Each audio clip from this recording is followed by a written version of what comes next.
jeune femme, peut-être une jeune fille. En tout cas, elle correspond à l'idée que l'on peut se faire du public d'Ariana Grande, la star des adolescentes.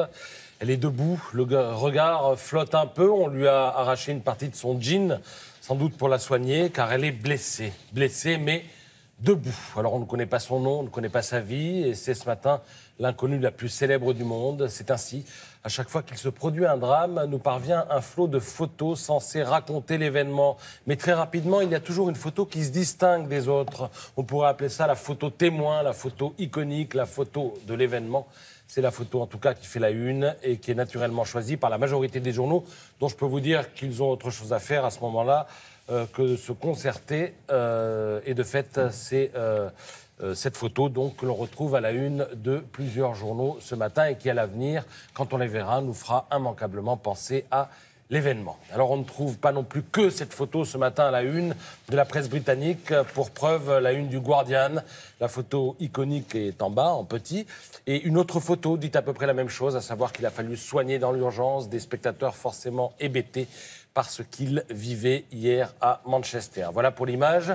Le texte, lui, ne s'embarrasse pas de trop de précautions. Dans le Guardian, comme dans nombre de journaux britanniques, on a assez rapidement parlé d'attaques terroristes, alors que les autorités restaient muettes sur le sujet. Mais c'est une tradition en Grande-Bretagne. Les autorités sont toujours d'un grand mutisme lorsque survient une catastrophe, mais la presse, elle, est informée par la bande, on va dire. Le Guardian souligne ce matin, comme pour s'en inquiéter, que ce drame intervient alors que l'état d'alerte est quand même maximal outre-Manche. Alors, en marge de ces considérations, les premiers reportages aussi de la presse britannique, le Evening Standard raconte comment la solidarité s'est rapidement et naturellement organisée.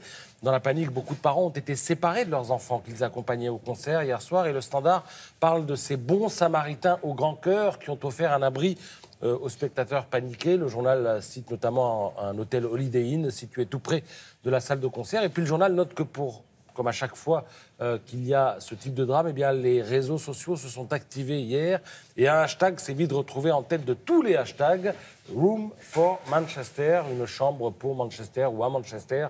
En tout cas, c'était évidemment des particuliers qui proposaient d'héberger les spectateurs susceptibles d'en avoir besoin. Alors qui sait si l'un d'entre eux n'héberge pas en ce moment Olivia. Elle a 19 ans. Sa mère la cherche partout.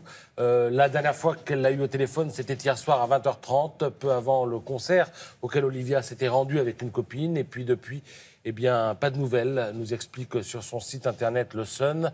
Le Sun qui, comme nombre de journaux britanniques, regorge de ce genre d'histoire dont parfois on craint un peu l'épilogue. Le journal se fait d'ailleurs le relais de ces dizaines de familles qui ont posté des photos de leurs enfants sur Facebook et sur Twitter en espérant avoir des nouvelles le plus rapidement possible. Voilà. Merci beaucoup, Patrice.